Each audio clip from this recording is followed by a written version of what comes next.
अस्सलामुअलैकुम। Welcome back to my channel. देखिए, लाहौर में पाकिस्तान के सारे शहरों में गर्मी इस वक्त इंतहाई शदीद पड़ रही है, जिसकी वजह से पौधों पे बहुत नेगेटिव इम्पैक्ट आ रहे हैं, स्पेशली रोजेस पे। ये आपको नज़र आ रहे होंगे, मेरे रोजेस पे भी लीव बर्न है, डिफरेंट चीज़ें हैं, बट ठीक है, ये चलता रहता है। जैसे ही मौसम टेम्परेचर नॉर्मल होगा तो ये अपने आप को रिकवर कर लेंगे।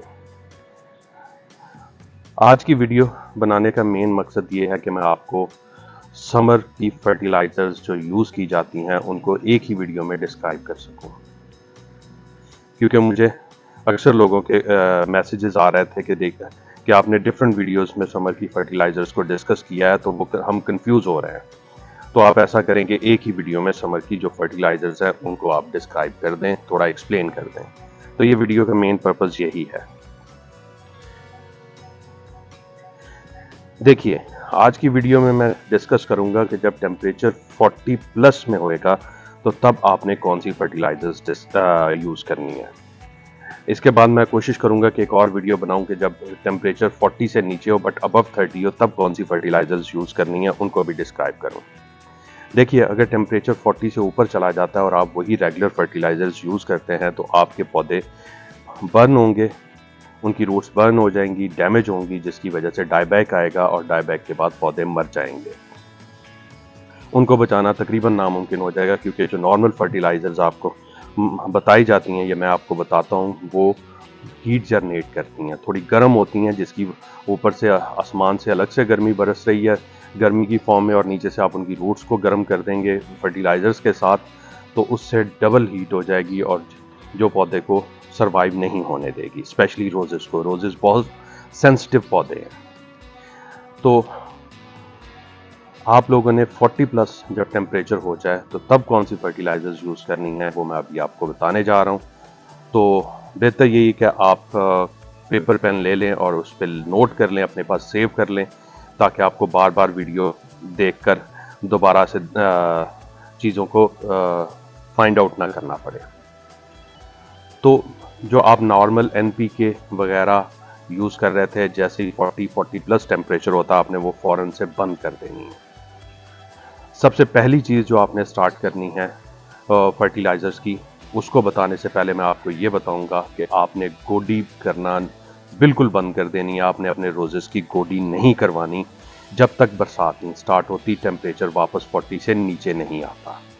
गर्मी में सख्ती से मैं मना करता हूँ, गोडी मत करवाएं, क्योंकि गोडी करवाएंगे रूट डैमेज होंगी, या गोडी आप खुद से करेंगे तब रूट डैमेज होंगी, और उसके बाद जब डैमेज होंगी और इतनी हीट होगी वो रिकवर नहीं कर पाएंगी, और रिजल्ट क्या होगा, या तो आपका पौधा डैमेज होगा और ज़्यादा चांसेस है कि वो डैमेज हुआ तो मर जाएगा। तो आपने गोडी नहीं करनी। उसकी जड़ों में जो वीड्स हैं उनको आपने, जड़ी बूटियाँ जितनी भी हैं, उगा रहने देना है।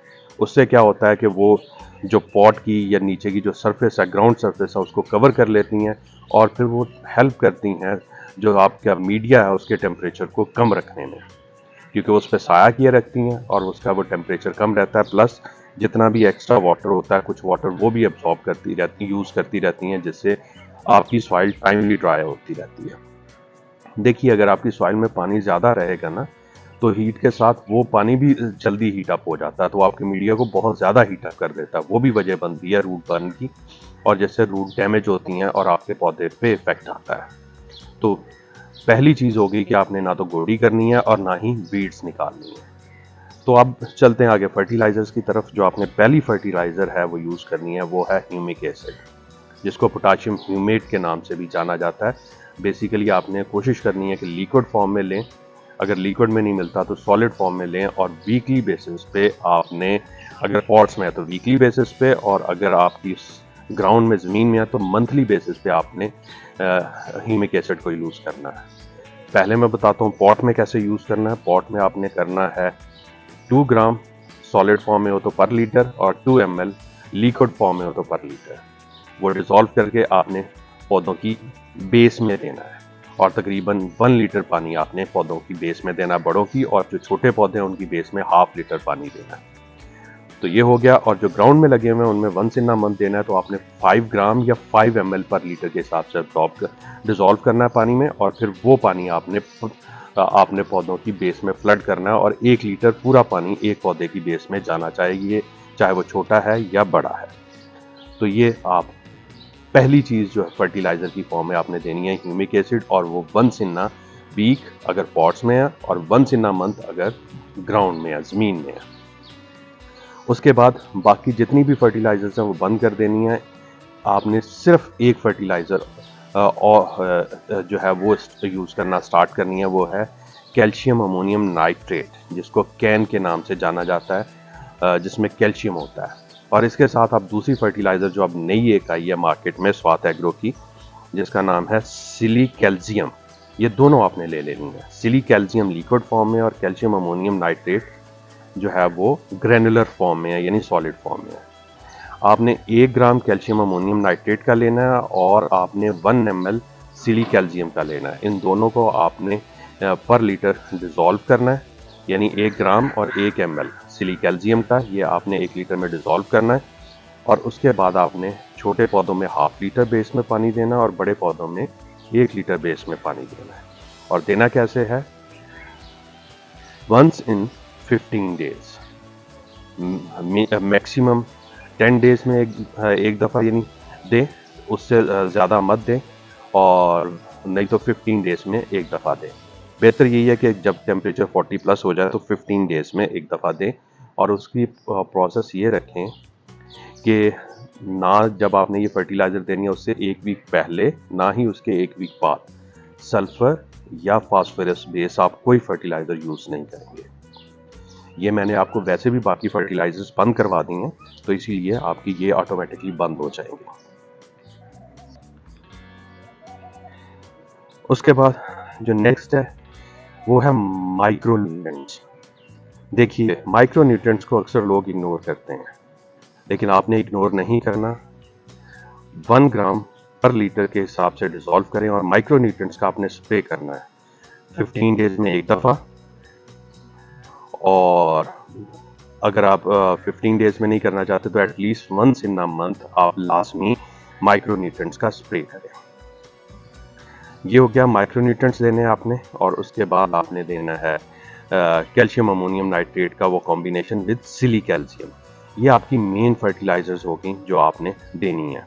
इसके अलावा आप कोशिश करें कि महीने में एक दफ़ा कुछ ऐसा शेड्यूल बनाएं कि जब आपने कैल्शियम अमोनियम नाइट्रेट को दिए हुए 1 वीक हो चुका हो तो आप एक दफ़ा पानी में सल्फ़र लेके उसको, अगर सॉलिड फॉर्म में है तो 1 ग्राम पर लीटर, और अगर लिक्विड फॉर्म में है तो 1 ml पर लीटर के हिसाब से पानी में डिज़ोल्व करें और डिज़ोल्व करके वो भी पौधों की बेस में दें। अब मैं आपको सल्फ़र का बेनिफिट बता दूं। सल्फ़र ये है कि एक तो एंटी फंगल है, तो वो फंजीसाइड का भी काम करेगा, प्लस ये बहुत मेन इंग्रेडिएंट है क्लोरोफिल का।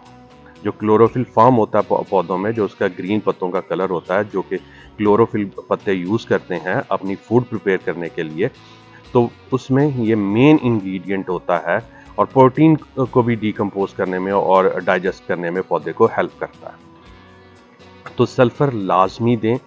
इसके अलावा सल्फ़र जो है वो सॉइल कंडीशनर का भी काम करता है। जैसे ह्यूमिक एसिड सॉइल कंडीशनर होता है, इसी तरह सल्फ़र भी होता है।